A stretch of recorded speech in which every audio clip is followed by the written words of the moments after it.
எல்லா புகழும் இறைவனுக்கே. மனிதநேய ஜனநாயக கட்சியுடைய கன்னியாகுமரி மாவட்டம் நடத்தக்கூடிய தென்மண்டலம் நடத்தக்கூடிய 10ஆம் ஆண்டு துவக்க விழா. இந்த கட்சி துவங்கி 10 ஆண்டுகள் நிறைவு பெற்றாலும் கூட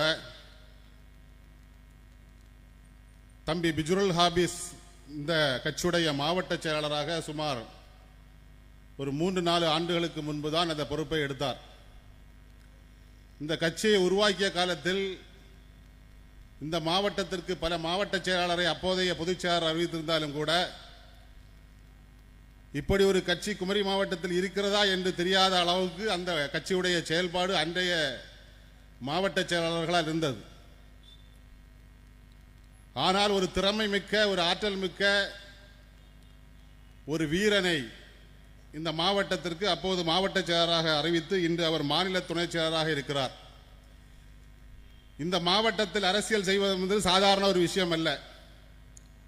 இந்த தமிழ்நாட்டை ஆட்டி படைத்த அதிமுக திமுகவாக இருந்தாலும் கூட பல தொகுதிகளில் திணறக்கூடிய அளவுக்கு இந்த மாவட்டம் கேரளாவோடு சேர்ந்திருப்பதால் காங்கிரசுடைய செல்வாக்கு, கம்யூனிஸ்டுடைய செல்வாக்கு என பல செல்வாக்கு உள்ள இந்த மாவட்டத்தில் ஒரு புது கட்சியாக உருவாகி அதை சாதனை களத்துக்கு கொண்டு செல்வது ஒரு சாதாரண ஒரு விஷயம் அல்ல.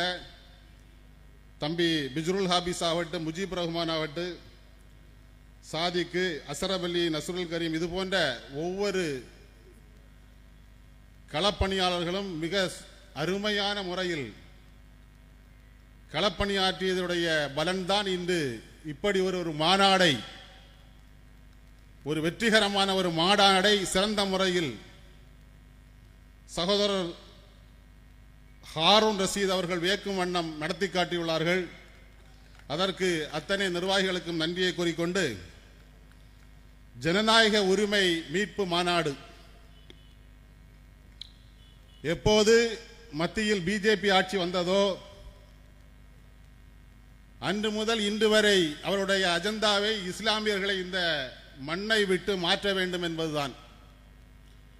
அதற்கு அவர்கள் எடுக்கக்கூடிய ஒவ்வொரு ஆயுதங்களும் இஸ்லாமியர்கள் ஏதோ வந்தேரிகள் என்பது போல் ஒரு சித்தரை உருவாக்கி இஸ்லாமியர்களுக்கு எதிராக என்ன எல்லாம் செய்ய முடியுமோ அத்தனை செயல் திட்டங்களையும் வடிவமைத்து NRC, NBR இப்படி பல திட்டங்களை கொண்டு வந்து இஸ்லாமியர்களை அசைத்து பார்த்தார்கள்.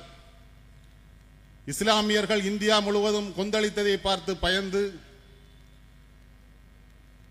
அப்படி அமர்ந்தவர்கள் ஒவ்வொன்றாக கையில் ஆயுதமாக எடுத்து இப்போது அவர்கள் கண்ணில் குத்துவது என்னவென்றால் வக்பு.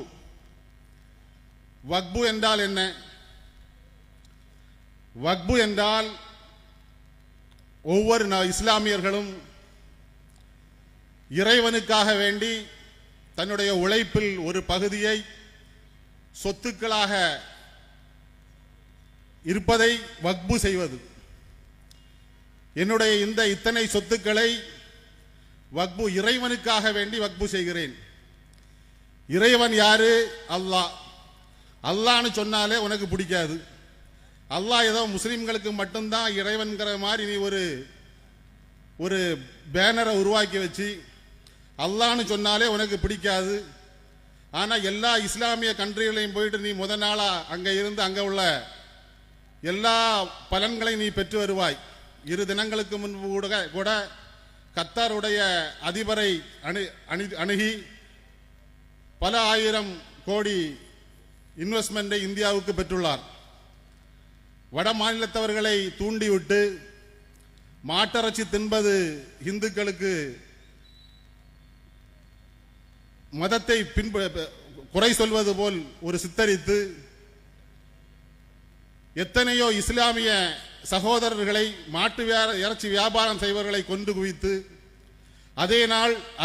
அதே வாயால் இந்தியாவிலேயே எக்ஸ்போர்ட்டிலே நாங்கள் முன்மாதிரியாக இருக்கிறோம், நம்பர் 1 இருக்கிறோம், இந்தியாவிலே முதல் வியாபாரத்தில் சிறந்து விளங்குகிறோம் என்று அதே வாயாலும் சொல்கிறாய்.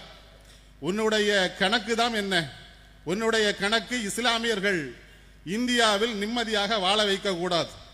இங்கு இருக்கக்கூடிய அத்தனை இஸ்லாமியர்களும், அத்தனை கிறிஸ்தவ சகோதரர்களும், அத்தனை இந்துக்களுக்கும் ஒன்றை சொல்லுகிறேன். இங்கு இருக்கக்கூடிய அத்தனை இஸ்லாமியர்களும் தலைமுறைகளுக்கு முன்பு, அது 10 தலைமுறையோ 15 தலைமுறையோ 20 தலைமுறையோ, அத்தனை பேரும் இந்துக்களாக இருந்து உங்களுடைய பல துன்புறுத்தலாலும் இஸ்லாத்தை விரும்பியும் பல காரணங்களுக்காக வேண்டி இஸ்லாமுக்கு வந்துள்ளார்கள், கிறிஸ்தவமாக மாறியுள்ளார்கள். ஆனால் நீ எங்கிருந்தோ வந்து இறங்கி இந்தியாவில் வாழ்வது போல் ஒரு மாய தோற்றத்தை உருவாக்கி இஸ்லாமியர்கள் வந்து இந்த நாட்டுக்கு சொந்தமில்லை என்பது போலெல்லாம் ஒரு பகடைக்காயை உருவாக்கி உள்ளாய். உனக்கு இப்போது வக்ஃபு வாரியம், பல லட்சம் கோடி சொத்துக்கள் உள்ள வக்ஃபு வாரியத்தை உன்னுடைய கைவசம் எடுக்க வேண்டும். அதுதான் திட்டம். என்ன திட்டம்? நீ கொண்டிருக்க வக்ஃபுடைய திட்டம் என்ன? திட்டம் என்னன்னா, வக்ஃபு சொத்தை இஸ்லாமியர் இல்லாதவர்களும் வக்ஃபு சொத்தை கையாளுவதை தீர்மானிக்கக்கூடியதற்கு இஸ்லாமியர் இல்லாதவர்கள் அந்த கமிட்டியில் வரலாம் என்ற ஒரு திட்டத்தை நீ கொண்டு வந்துள்ளாய். அதற்கு தான் சகோதரர் கேரளாவை சேர்ந்த மேல்சபை எம்பி அவர்கள் வேணுகோபால் அவர்கள் ஆகஸ்ட் மாதம் 2024 பாராளுமன்றத்தில் உரையாற்றினார். எப்படி கேட்டார்? அவர் ஒரு இந்து சகோதரர். அவர் கேட்டார், இஸ்லாமியர்களுடைய வக்ஃபு வாரியத்தில் ஒரு மாற்று மத சகோதரனை நீ கொண்டு வரலாம் என்றால் ஏன் நீ ராமர் கோயிலில் இஸ்லாமியரை கொண்டு வரவில்லை? ஏன் உன்னுடைய பழனி கோயிலில் இஸ்லாமியர்களுடைய அதிகாரத்தில் கொண்டு வரவில்லை? அப்போது அந்த மதத்துக்கென்று அந்த மதத்தார்களால் வக்ஃபு செய்யப்பட்ட சொத்துக்களை உனக்கு அபகரிப்பதற்காக வேண்டி நீ உனக்கு சாதகமான நபரை உள்ளே கொண்டு வருவதற்காக வேண்டி எதற்காக வேண்டி இப்படி ஒரு சட்டத்தை நீ கொண்டு வர துடிக்கிறாய் என்று ஒரு மாற்று மத சகோதரர் வேணுகோபால் என்பவர் பாராளுமன்றத்தில் கேட்கிறார். உனக்கு பதில் சொல்ல முடியுமா? இந்து அறநிலையத்துறை இருக்கிறது, ராமர் கோயிலுக்கு ஒரு வாரியம் இருக்கிறது. இதில் ஒரு இஸ்லாமியரை கொண்டு முடிவெடுக்கக்கூடிய அதிகாரத்தில் உன்னால் கொண்டு வர முடியுமா? அதற்கான சட்டத்தை நீ கொண்டு வந்துள்ளாயா? இப்படி ஒரு சட்டத்தை கொண்டு வராமல் இந்துக்கள் வந்து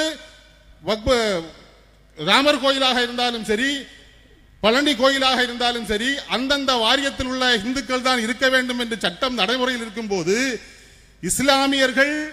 இஸ்லாமியர்களாகவும் இஸ்லாமியர் இல்லாதவர்களுக்காக வேண்டியும் இறைவனுக்காக பெயரில் வக்ஃபு செய்யப்பட்ட சொத்தில் எல்லாரும் பயன்பெறலாம், ஹலாலான முறையில் உள்ள எல்லாரும் அதன் பயன்பெற்றுக் கொள்ளலாம் என்று ஒரு சட்டத்தை இன்று வரை நடைமுறையில் இருக்கிறது.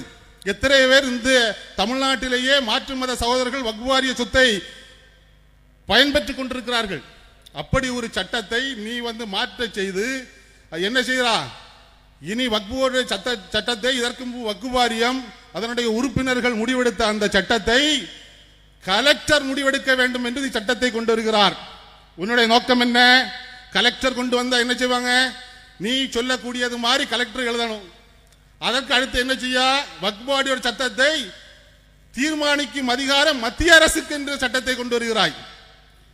அப்போ உன்னுடைய நோக்கம் முஸ்லிம்களுக்கு இருக்கக்கூடிய சொத்தை புடுங்க வேண்டும். நீ அந்த வக்ஃபு வாரியம் என்கிற பெயரையே நீ மாற்ற துடிக்கிறாய். மாற்றி ஒரு புதிய பெயரை உருவாக்கி ஏதோ இவருடைய காலத்தில் தான் இந்த இப்படி ஒரு பெயருள்ள அமைப்பு உருவானது மாதிரி ஒரு மாய தோற்றத்தை கொண்டு வந்து மொத்தத்தில் இஸ்லாமியர்களிடம் இருந்து அத்தனை வக்ஃபு சொத்துகளையும் கொஞ்சம் கொஞ்சமாக சுரண்டுவதற்காக வேண்டி ஒரு புது சட்டத்தை நீ கொண்டு வர துடிக்கின்றாய். இந்த காலத்தின் அருமை கருதி இன்னும் பல இந்த வக்ஃபு வாரிய சட்டத்தில் உள்ள சட்ட திட்டங்களை பற்றி நிறைய விஷயங்கள் இருக்கிறது. அதுக்கு நிச்சயமாக தமிழ்நாடு முஸ்லிம் ஜமாத் கூட்டமைப்பு நோட்டீஸாக அதை இஷ்யூ செய்து எல்லா பள்ளிவாசலிலும் வழங்கும் என்று இந்த நல்ல நேரத்தில் கூறிக்கொண்டு இன்னும் பல முக்கிய தலைவர்கள் பேச காத்திருப்பது காரணத்தினால் என்னுடைய உரையை முடித்துக் கொள்கிறேன். அஸ்ஸலாமு அலைக்கும் வரஹ்மத்துல்லாஹி வபரகாத்துஹு.